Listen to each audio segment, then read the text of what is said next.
Autour de nous, des gens à l'esprit et au corps brisé ont besoin de la guérison que seul le Christ peut offrir.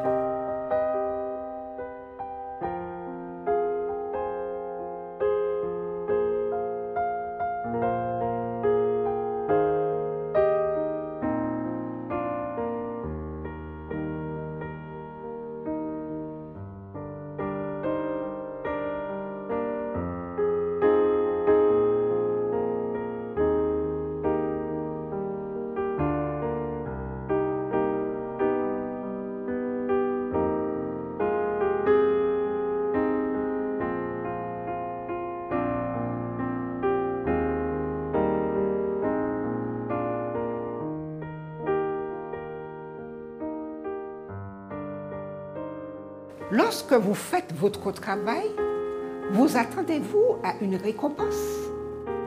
Probablement pas, même si c'est super de recevoir des félicitations. Et qu'en est-il lorsque vous témoignez auprès des autres? Vous attendez-vous à une récompense de la part de Dieu?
On lit dans 2 Rois 5 l'histoire de 2 types de témoins.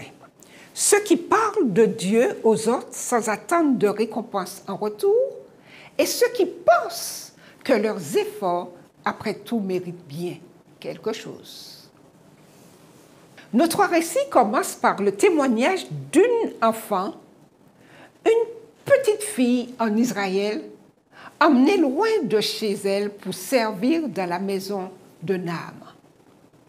Son nom n'est pas mentionné.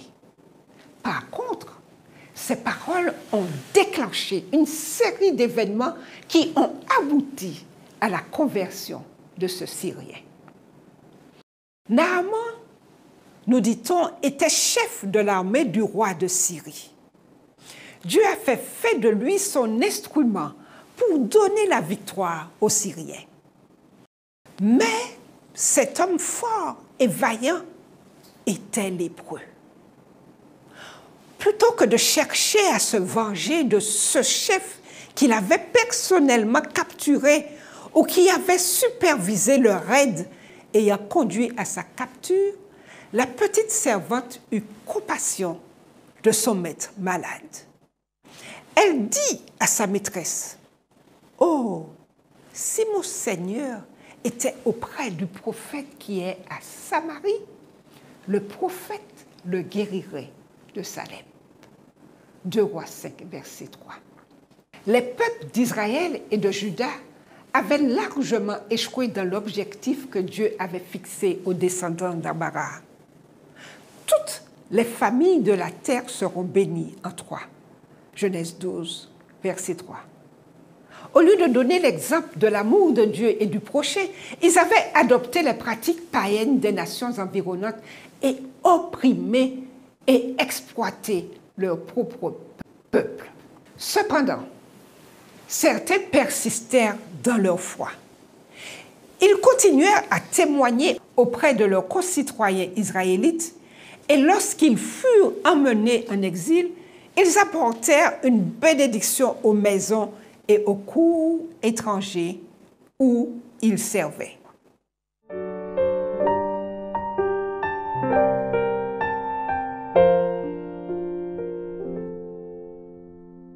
Ellen White écrit « Les parents de cette jeune Israélite ignoraient quelle serait sa destinée lorsqu'ils lui apprenaient à aimer le Seigneur. Mais ils accomplissaient fidèlement leur devoir. Aussi, dans la maison du capitaine des armées syriennes, cet enfant rendit témoignage à son Dieu qu'on lui avait appris à honorer. » Prenant les paroles de la jeune fille au sérieux, Naaman se rendit à Samarie pour y chercher la guérison. Arrivé à la maison d'Élisée, il s'attendait à voir une manifestation spectaculaire de la puissance divine par l'intermédiaire du prophète. Mais au lieu de cela, Élisée lui fit dire d'aller se laver 7 fois dans le Jourdain. Malgré sa colère initiale face à l'ordre d'Élisée, il obéit et fut guéri. Il revint à la maison d'Élisée en parfaite santé et en signe de gratitude offrit des cadeaux au prophète. Celui-ci les refusa et le renvoya chez lui. Géasi, serviteur d'Élisée, s'indigna de ce que le prophète n'avait pas accepté les cadeaux du chef syrien. « Voici, mon maître a ménagé Naaman, ce Syrien, en n'acceptant pas de sa main ce qu'il avait apporté. L'Éternel est vivant. Je vais courir après lui et je n'obtiendrai quelque chose. » 2 Rois 5, verset 5. Dans un élan de cupidité, Géasi se dit que si Élisée ne prenait pas son dû, eh bien, il accepterait, lui, une récompense. Naaman avait reçu un premier témoignage d'une jeune Israélite. Un vrai témoignage fondé sur la foi en Dieu et l'empathie pour un malade. Il recevait maintenant un second témoignage, un faux témoignage de la part de Géasi, lequel n'hésita pas à mentir pour s'enrichir.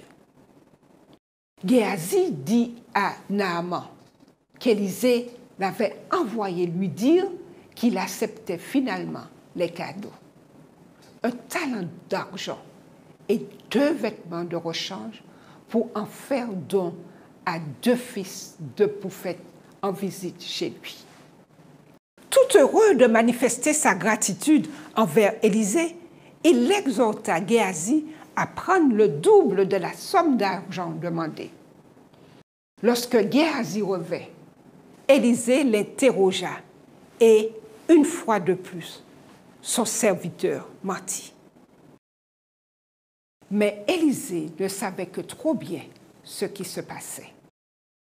Mon esprit n'était pas absent lorsque cet homme a quitté son char pour venir à ta rencontre.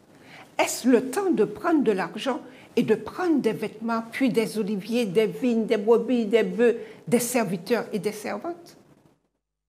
Quand Dieu fait un miracle, ce n'est pas le moment d'accepter des cadeaux.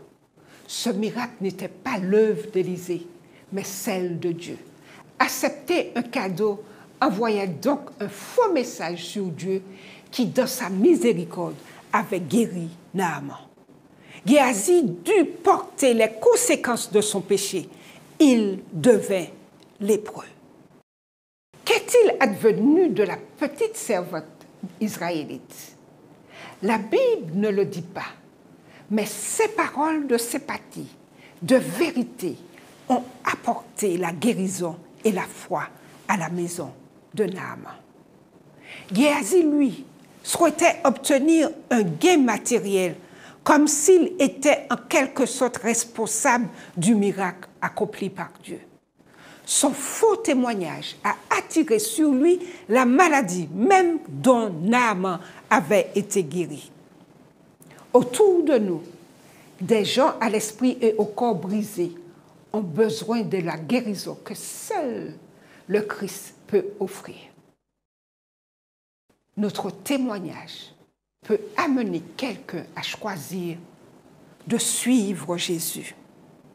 Nos prières peuvent être exaucées par des miracles, mais rappelons-nous toujours que notre récompense pour avoir témoigné de la miséricorde et de l'amour de Dieu se trouve au ciel.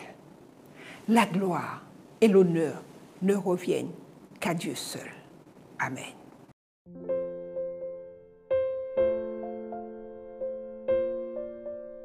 Prions. Seigneur, alors que nous parlons de témoins, permets-nous d'être de véritables